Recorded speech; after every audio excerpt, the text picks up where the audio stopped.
Bapak, Ibu, saudara-saudara sekalian, kita akan melanjutkan firman Tuhan yang diambil dari Matius pasalnya yang ke-7, yaitu hal menghakimi, ayatnya yang pertama dan seterusnya. Jangan kamu menghakimi supaya kamu tidak dihakimi. Karena dengan penghakiman yang kamu pakai untuk menghakimi, kamu akan dihakimi, dan ukuran yang kamu pakai untuk mengukur akan diukurkan kepadamu. Mengapakah engkau melihat selumbar di mata saudaramu, sedangkan balok di dalam matamu tidak engkau ketahui? Bagaimanakah engkau dapat berkata kepada saudaramu, biarlah aku mengeluarkan selumbar itu dari matamu, padahal ada balok di dalam matamu? Hai orang munafik, keluarkanlah dahulu balok dari matamu, maka engkau akan melihat dengan jelas untuk mengeluarkan selumbar itu dari mata saudaramu. Hal yang kudus dan berharga. Pasalnya yang ke-6. Jangan kamu memberikan barang yang kudus kepada anjing, dan jangan kamu melemparkan mutiaramu kepada babi, supaya jangan diinjak-injaknya dengan kakinya, lalu ia berbalik mengoyak kamu. Hal pengabulan doa. Mintalah, maka akan diberikan kepadamu. Carilah, maka kamu akan mendapat. Ketoklah, maka pintu akan dibukakan bagimu. Karena setiap orang yang meminta menerima, dan setiap orang yang mencari mendapat, dan setiap orang yang mengetok, baginya pintu dibukakan. Adakah seorang daripadamu yang memberi batu kepada anaknya jika ia meminta roti?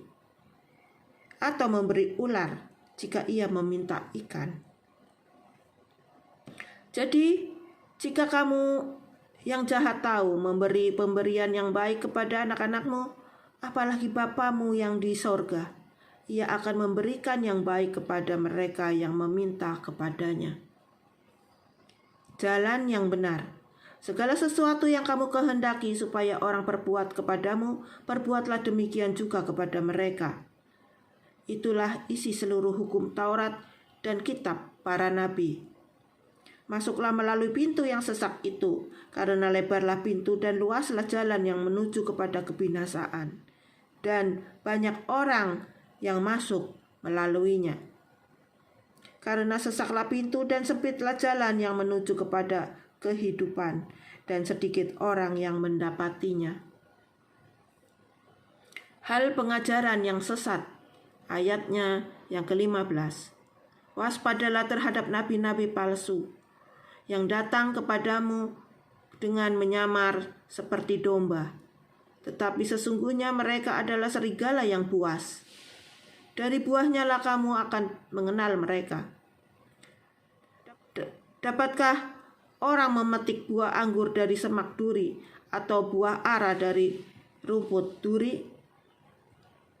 Demikianlah setiap pohon yang baik menghasilkan buah yang baik, sedang pohon yang tidak baik menghasilkan buah yang tidak baik. Tidak mungkin pohon yang baik itu menghasilkan buah yang tidak baik, ataupun pohon yang tidak baik itu menghasilkan buah yang baik. Dan setiap pohon yang tidak menghasilkan buah yang baik pasti ditebang dan dibuang ke dalam api. Jadi dari buahnya lah kamu akan mengenal mereka. Bukan setiap orang yang berseru kepadaku, Tuhan, Tuhan, akan masuk ke dalam kerajaan sorga, melainkan dia yang melakukan kehendak Bapa-Ku yang di sorga. Pada hari terakhir banyak orang akan berseru kepadaku, Tuhan, Tuhan, bukankah kami bernubuat demi namamu dan mengusir setan demi namamu dan mengadakan banyak mujizat demi namamu juga? Pada waktu itulah aku akan berterus terang kepada mereka dan berkata, aku tidak pernah mengenal kamu. Enyalah daripadaku kamu sekalian pembuat kejahatan. 2 macam dasar. Ayatnya yang ke-24. Setiap orang yang mendengar perkataanku ini dan melakukannya, ia sama dengan orang yang bijaksana yang mendirikan rumahnya di atas batu. Kemudian turunlah hujan dan datanglah banjir. Lalu angin melanda rumah itu, tetapi rumah itu tidak rubuh sebab didirikan di atas batu. Tetapi setiap orang yang mendengar perkataanku ini dan tidak melakukannya, ia sama dengan orang yang bodoh yang mendirikan rumahnya di atas pasir. Kemudian turunlah hujan dan datanglah banjir. Lalu angin melanda rumah itu sehingga rubuhlah rumah itu dan hebatlah kerusakannya. Kesan pendengar. Ayatnya yang ke-28. Dan setelah Yesus mengakhiri perkataan ini, takjublah orang banyak itu mendengar pengajarannya, sebab ia mengajar mereka sebagai orang yang berkuasa, tidak seperti ahli-ahli Taurat mereka. Demikianlah firman Tuhan.